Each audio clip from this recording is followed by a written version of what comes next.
मेरी बेटी तेज बुखार में तड़प रही थी और घर में पैरासिटामोल खरीदने तक के पैसे नहीं थे। मैंने सोचा कि भाई के पास जाऊं, कहते हैं वो दान धर्म करता है। मैं उस जगह पहुंचा जहां भाई ने अपनी नई गाड़ी की खुशी में बड़ा समारोह रखा था। मेरी पुरानी चादर और फटी चप्पल देखकर भाई के माथे पर शिकन पड़ गई। मैंने हाथ जोड़कर कहा, भाई बेटी की तबीयत बहुत खराब है, थोड़े पैसे उधार दे दो। वो गुस्से में चिल्लाया, खुशी के मौके पर अब शकुन फैलाने आया है क्या, यहां से निकल जा, फुर्सत मिली तो देखूंगा। लोगों की नजरें मेरी गरीबी का तमाशा देख रही थीं। मैं कांपते कदमों से बाहर निकला और आह भरते हुए कहा, है सृष्टि के पालनहार, तू गरीबों का सहारा है, मेरी बेटी को ठीक कर दे और इस बेबसी से भी मुझे मुक्ति दे। मैं सड़क के किनारे ही था कि अचानक किसी ने मेरे कंधे पर हाथ रखा। मैंने पीछे मुड़कर देखा तो मैं संदीप हूं और आज जिस मुकाम पर मैं खड़ा हूं वहां तक पहुंचने के लिए मैंने अपमान के ऐसे कड़वे घूंट पिए हैं कि जिसकी कल्पना भी किसी स्वाभिमानी इंसान के लिए मौत से कम नहीं। मेरे सगे भाई ने भरी भीड़ में मेरा हाथ झटक दिया था और मेरी गरीबी का मजाक उड़ाते हुए मुझे धक्का देकर हॉल के बाहर निकाल दिया था। उस वक्त मैं अपनी 5 साल की बेटी की जान के लिए भीख मांग रहा था। वो मारते मारते बोल रहा था, मेरा ही खून, मेरा ही भाई। और तालियां बजाने वाले वे अजनबी लोग, या सब मैं कभी नहीं भूल सकता, जिन्होंने सबके सामने मेरे सम्मान का पर्दा फाड़ दिया और मुझे फुटपाथ पर गिरने के लिए मजबूर कर दिया था। यही अपमान और बेबसी की वो कहानी थी जो उस रात शुरू हुई थी जब मेरे हंसते खेलते जीवन को किसी की नजर लग गई और मेरा सब कुछ मुझसे छीन लिया गया। मैं बहुत मेहनती और स्वाभिमानी इंसान था जो अपनी छोटी सी दुकान चलाकर सम्मान के साथ जीवन जीता था। मेरी दुकान ही मेरा सब कुछ थी, उसी से घर का चूल्हा जलता था और मेरी पत्नी संध्या और बेटी सिया की जरूरतें पूरी होती थीं। जिंदगी बहुत शांति से चल रही थी और मैं अपनी छोटी सी दुनिया में बहुत खुश था। लेकिन फिर एक ऐसी रात आई जिसने मेरी किस्मत को राख के ढेर में बदल दिया। शॉर्ट सर्किट की वजह से अचानक मेरी दुकान में आग लग गई और जब तक मैं वहां पहुंचा तब तक सब कुछ जलकर खाक हो चुका था। मैं सड़क पर खड़ा होकर अपनी मेहनत को धुएं में उड़ते हुए देख रहा था और आंखों से आंसू बहाने के सिवा मेरे पास कोई दूसरा रास्ता नहीं बचा था। इस एक रात में दुकान जल जाने के बाद मेरा कोई सहारा नहीं बचा था, क्योंकि मेरा बड़ा भाई काशीनाथ शहर का बड़ा व्यापारी होने के बावजूद मुझसे सारे रिश्ते तोड़ चुका था। माँ बाप के निधन के बाद उसने सारी संपत्ति पर कब्जा कर लिया था और मुझे थोड़ी सी रकम देकर घर से निकाल दिया था। वही रकम मैंने दुकान में लगा दी थी। अब हालात ऐसे हो गए थे कि मैं एक गंदी बस्ती के छोटे से किराए के घर में रहने आ गया था। छत तो थी लेकिन दीवारें गरीबी की कहानी सुना रही थीं। कभी काम मिल जाता था तो कभी खाली हाथ घर लौटना पड़ता था। संध्या ने कभी शिकायत नहीं की थी, लेकिन जब हम सब केवल पानी पीकर सो जाते थे तब उसकी आंखों में दिखने वाला वो शांत दर्द मेरा कलेजा चीर देता था। आज की रात तो मानो हमारे ऊपर मुसीबत बनकर टूट पड़ी थी, क्योंकि मेरी जान से प्यारी बेटी सिया तेज बुखार में तड़प रही थी। उसका नन्हा सा शरीर आग की तरह तप रहा था और वो आधी बेहोशी की हालत में कराह रही थी। संध्या बार बार उसके माथे पर हाथ फेर रही थी। घर में एक भी गोली नहीं थी और मेरी जेब में 1 रुपया भी नहीं था कि मैं उसे डॉक्टर के पास ले जा सकूं। सिया की कराह सुनकर मेरा दिल खून के आंसू रो रहा था और मैं खुद को दुनिया का सबसे नाकाम पिता समझने लगा था। संध्या ने रोते हुए मेरी तरफ देखा और कहा, हिम्मत करो, कुछ भी करो, लेकिन बेटी को अस्पताल ले जाओ, नहीं तो उसकी सांस रुक जाएगी। मैंने अपनी पुरानी सदरी की जेबों में बार बार हाथ डाला, शायद कोई सिक्का मिल जाए, लेकिन वहां सिर्फ निराशा थी जो मेरा मजाक उड़ा रही थी। बाहर मूसलाधार बारिश हो रही थी और घर के अंदर मेरी बेटी जीवन और मृत्यु की लड़ाई लड़ रही थी, जिसके लिए मेरे पास पैरासिटामोल खरीदने तक के पैसे नहीं थे। मैंने हिम्मत जुटाई और संध्या को ढांढस दिया कि मैं कहीं न कहीं से पैसों का इंतजाम करके आता हूं, तुम बस दुआ करो। उस पल काशीनाथ के अलावा मेरे पास कोई दूसरा रास्ता नहीं बचा था, भले ही मेरा दिल मुझे उसके पास जाने से रोक रहा था। मुझे पता था कि वो अपनी दौलत के घमंड में मुझे पहचानने से भी इनकार कर देगा, लेकिन एक पिता की ममता ने मेरे पैरों को चलने पर मजबूर कर दिया। मुझे याद आया कि आज काशीनाथ ने अपनी नई महंगी गाड़ी की खुशी में एक बड़े हॉल में भव्य पार्टी रखी है, जहां शहर के सारे बड़े लोग मौजूद हैं। मैंने अपनी फटी हुई चादर ओढ़ ली और टूटी चप्पल पहनकर उस हॉल की तरफ पैदल ही दौड़ पड़ा, क्योंकि मेरे पास बस का किराया देने तक के पैसे नहीं थे। बारिश के पानी से मेरे कपड़े और भी खराब हो गए थे और मैं किसी भिखारी जैसा लग रहा था, लेकिन मेरे दिमाग में बस मेरी बेटी का जलता हुआ शरीर था। मैं दौड़ता हुआ उस हॉल के पास पहुंचा जहां रंग बिरंगी लाइटें मानो मेरा मजाक उड़ा रही थीं और महंगी गाड़ियां देखकर मेरी हिम्मत टूटती जा रही थी। मैंने गहरी सांस ली और कांपते हाथों से उस चमक दमक वाली दुनिया के गेट की तरफ बढ़ा जहां मेरे जीवन की सबसे बड़ी परीक्षा मेरा इंतजार कर रही थी। जब मैं हॉल के मुख्य दरवाजे पर पहुंचा तो वहां खड़े एक हथियारबंद गार्ड ने मेरा रास्ता रोक लिया।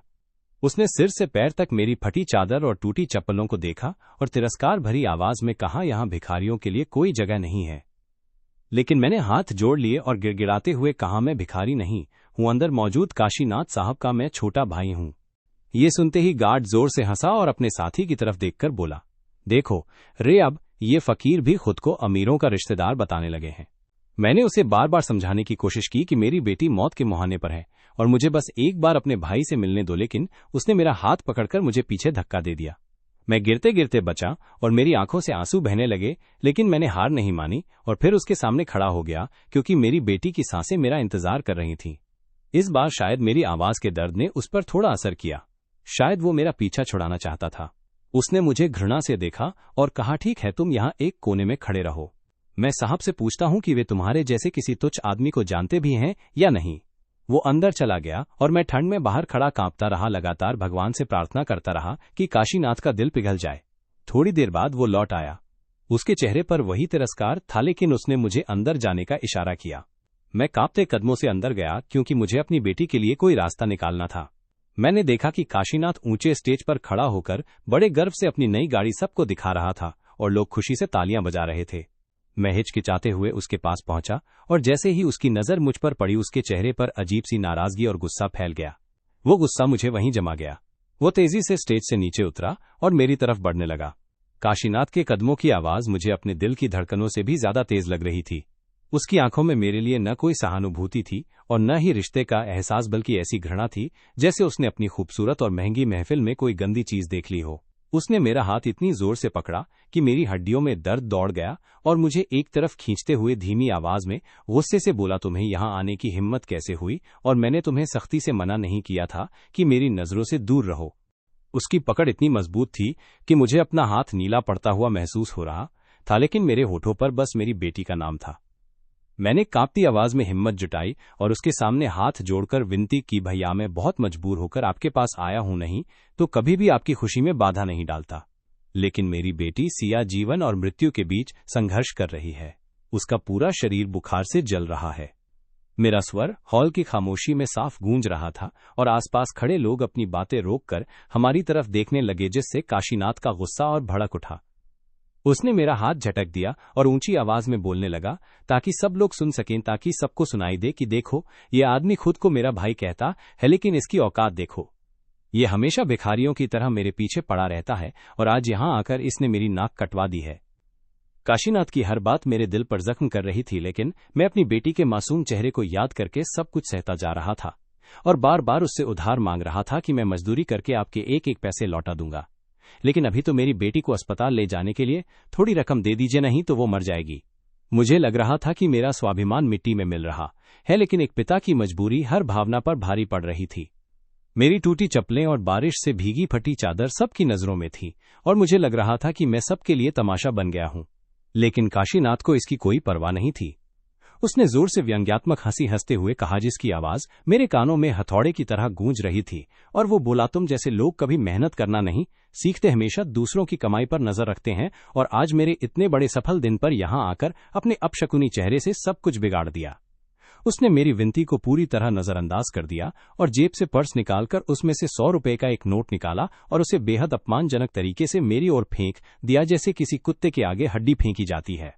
वो नोट हवा में घूमता हुआ मेरे पैरों के पास कीचड़ में जा गिरा और गुर्राते हुए बोलाया, ले और अभी इसी वक्त यहां से निकल जा और दोबारा कभी मुझे अपना ये चेहरा मत दिखाना, नहीं तो मैं ये भी भूल जाऊंगा कि कभी हमारा कोई रिश्ता था या है।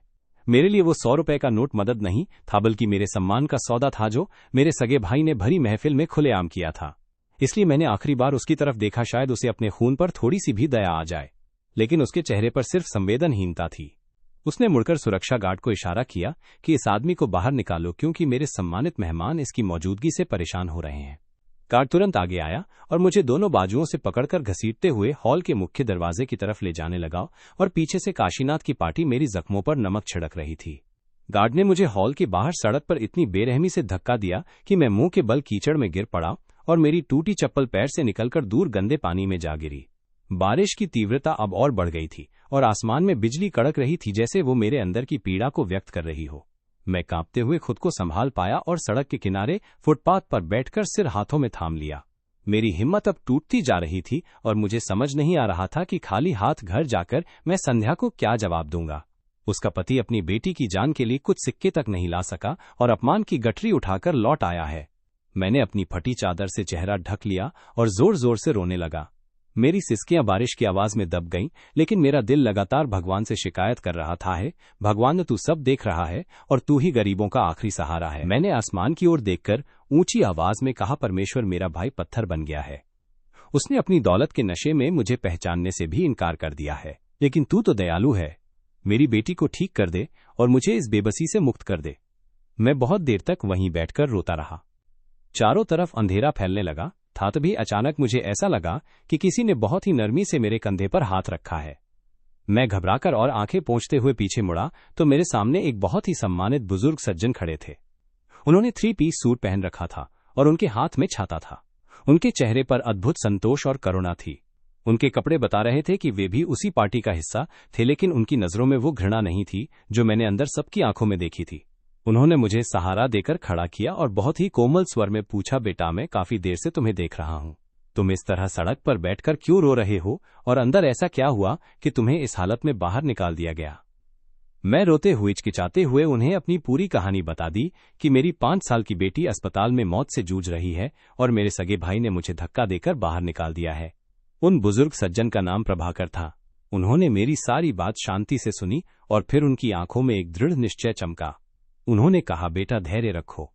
जब दुनिया के सारे दरवाजे बंद हो जाते हैं तब परमेश्वर एक दरवाजा खोलता है और अब तुम अकेले नहीं हो, मैं तुम्हारे साथ हूं। मैं तुम्हारे घर चलता हूं। प्रभाकर ने मेरा हाथ पकड़कर मुझे अपनी आलीशान गाड़ी तक पहुंचाया। मैं अपनी फटी शर्ट और मैली चादर में उस मखमली सीट पर बैठने से झिझक रहा था, क्योंकि मुझे डर था कि मेरी गरीबी उनकी चमचमाती गाड़ी को गंदा कर देगी। लेकिन उन्होंने बहुत प्यार से मेरा डर दूर किया और मुझे अंदर बैठने के लिए कहा। जैसे ही मैं गाड़ी में बैठा मुझे पल भर के लिए लगा कि मैं सपना देख रहा हूं। कुछ ही समय पहले मैं इसी सड़क पर अपमानित होकर गिरा पड़ा था और अब एक अनजान फरिश्ते जैसा इंसान मुझे सहारा दे रहा था। गाड़ी उस कच्ची बस्ती की तंग और गंदी गलियों की ओर मुड़ गई जहां मेरा छोटा सा घर था। मैं पूरे रास्ते भगवान का धन्यवाद करता रहा कि उसने मेरी पुकार सुन ली है। जब हम मेरे घर के सामने पहुंचे तो बारिश रुक चुकी थी, लेकिन चारों ओर कीचड़ और गंदगी फैली हुई थी। फिर भी प्रभाकर ने अपने कीमती जूतों की परवाह किए बिना गाड़ी से कदम बाहर रखा और मेरे साथ मेरे जर्जर घर में प्रवेश किया। घर का दृश्य देखकर मेरा कलेजा टूट गया। संध्या सिया को गोद में लेकर एक कोने में बैठी रो रही थी और सिया की आंखें बुखार की गर्मी से लाल हो चुकी थीं। संध्या मुझे उस सम्मानित अनजान व्यक्ति के साथ देखकर चकित रह गई। उसे समझ नहीं आ रहा था कि क्या बोले, लेकिन प्रभाकर ने स्थिति की नाजुकता को समझा और तुरंत आगे बढ़कर सिया के माथे पर हाथ रखा। एक पल भी गवाए बिना उन्होंने अपने ड्राइवर को बुलाया और कहा, जल्दी इस बच्ची को उठाओ और इसे शहर के सबसे बड़े निजी अस्पताल में ले चलो। इसकी हालत बहुत गंभीर हो गई है। मैं घबराकर बोला, हम वहां कैसे जाएंगे? उन्होंने मुस्कुराकर मेरी ओर देखा और शांति से कहा, संदीप बेटे पैसों की चिंता छोड़ दो। आज से ये बच्ची मेरी भी बेटी है और इसका इलाज करवाना मेरी जिम्मेदारी है। उनकी आवाज में इतनी मिठास और भरोसा था कि मेरी आधी चिंता वहीं खत्म हो गई। मैंने संध्या को इशारा किया कि जल्दी चादर ले आओ, हमें निकलना है। हम सब गाड़ी में बैठे और ड्राइवर ने तेज गति से गाड़ी अस्पताल की ओर मोड़ दी। मैं पूरे रास्ते सिया का हाथ पकड़े उसे दिलासा देता रहा कि अब सब ठीक हो जाएगा, भगवान ने हमारे लिए एक रास्ता भेज दिया है। अस्पताल पहुंचते ही प्रभाकर के व्यक्तित्व का असर दिखाई दिया, वरना मेरी हालत देखकर शायद हमें गेट से अंदर भी ना आने दिया जाता। सेठ प्रभाकर के एक इशारे पर सिया को स्ट्रेचर पर लिटाया गया और सीधे इमरजेंसी वार्ड में ले जाया गया। मैं और संध्या बाहर कॉरिडोर में खड़े होकर बेबस एक दूसरे की ओर देखते रहे। मेरे मन में बार बार काशीनाथ के वे शब्द गूंज रहे थे जो उसने मेरी गरीबी का मजाक उड़ाते हुए कहे थे। थोड़ी ही देर में एक नर्स बाहर आई और उसने बताया कि बच्ची का संक्रमण बहुत बढ़ गया है और उसे तुरंत भर्ती करना पड़ेगा, जिसके लिए शुरू में बड़ी रकम जमा करनी होगी। मैंने सेठ प्रभाकर की ओर देखा। वे पहले ही काउंटर पर खड़े थे। उन्होंने बिना कुछ पूछे अस्पताल के पूरे खर्च के लिए अपना कार्ड दे दिया और साफ कहा कि इलाज में कोई कमी नहीं रहनी चाहिए, चाहे कितना भी पैसा लगे। मैं उनके पास गया, लेकिन धन्यवाद कहने के लिए शब्द ही नहीं मिल रहे थे। बस भीगी आंखों से आंसू बह रहे थे, क्योंकि एक ओर वो भाई था जिसने 100 रुपए का नोट फेंककर मुझे भगा दिया था और दूसरी ओर ये अनजान इंसान था जो मेरे लिए लाखों रुपए खर्च करने को तैयार था। प्रभाकर ने मुझे एक बेंच पर बैठाया और खुद भी मेरे पास बैठकर बहुत अपनापन दिखाते हुए मेरा हाथ थाम लिया, जैसे कोई पिता अपने बेटे को ढाढ़स देता है। उन्होंने मेरे जीवन के बारे में और काशीनाथ के बारे में विस्तार से पूछा।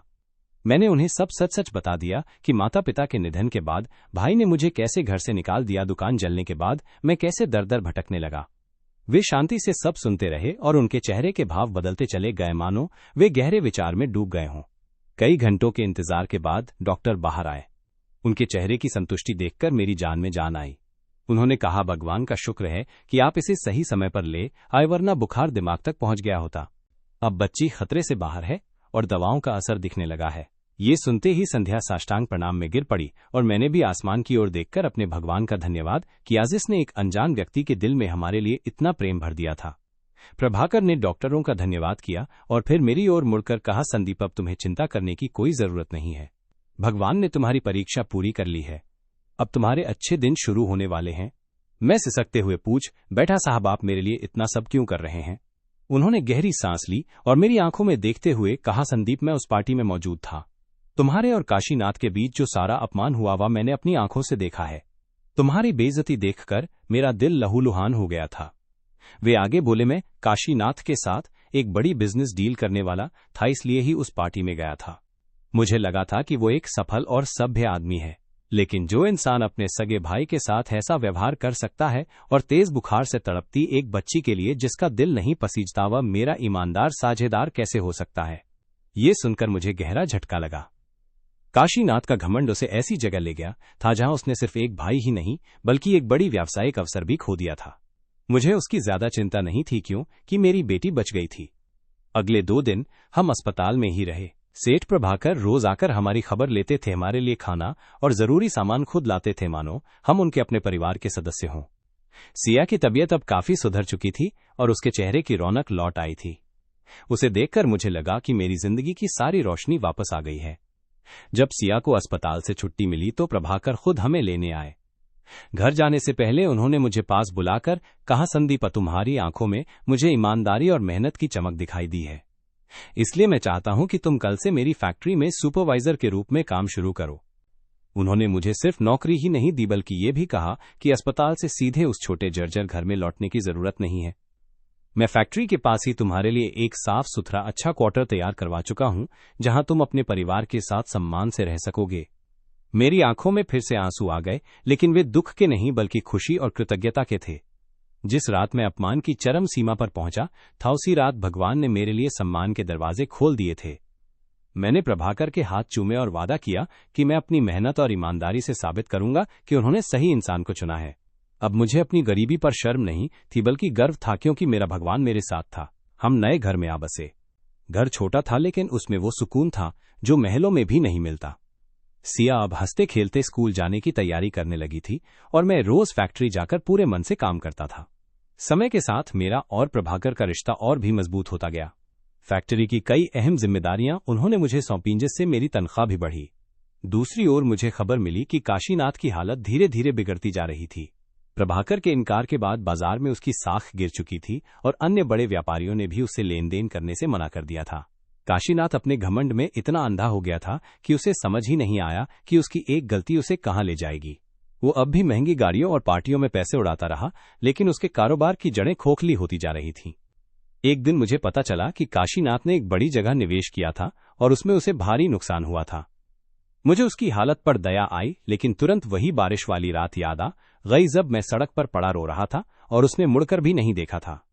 तब मुझे एहसास हुआ कि भगवान की लाठी बिना आवाज के चलती है और जब वो हिसाब करता है तो सब कुछ राख में मिल जाता है। समय तेजी से आगे बढ़ता गया और मेरी जिंदगी में वो शांति और संतोष लौट आया जिसकी मैंने कभी कल्पना भी नहीं की थी। अब मैं उस कच्ची बस्ती का बेबस संदीप नहीं था जिसे कोई भी अपमानित कर सकता था। अब मैं सेठ प्रभाकर की फैक्ट्री में एक ईमानदार और मेहनती सुपरवाइजर के रूप में जाना जाता था। सिया पूरी तरह ठीक हो चुकी थी। वो रोज स्कूल से नई नई बातें सीख कर आती और अपनी मासूम बातों से मुझे खुश कर देती। संध्या के चेहरे पर भी पहले जैसी चमक लौट आई थी। उसने फैक्ट्री के पास मिले उस साफ क्वार्टर को अपने हुनर से छोटा सा स्वर्ग बना दिया था। भगवान ने मुझे उस कठिन परीक्षा से सम्मान के साथ बाहर निकाला और वो प्रतिष्ठा दी जिसे कभी मेरे सगे भाई ने मुझसे छीन लिया था। मेरा जीवन अब एक सीधी और उजली राह पर चल पड़ा था जहां हर कदम पर खुशी मेरा स्वागत करती थी। उधर हालात का पहिया निर्दयता से उल्टा घूम रहा था। काशीनाथ का घमंड ही उसके विनाश का कारण बन गया था। मुझे पता चला कि जिस आलीशान गाड़ी की खुशी में उसने वो भव्य पार्टी दी थी वह एक भयानक हादसे में पूरी तरह तबाह हो चुकी थी।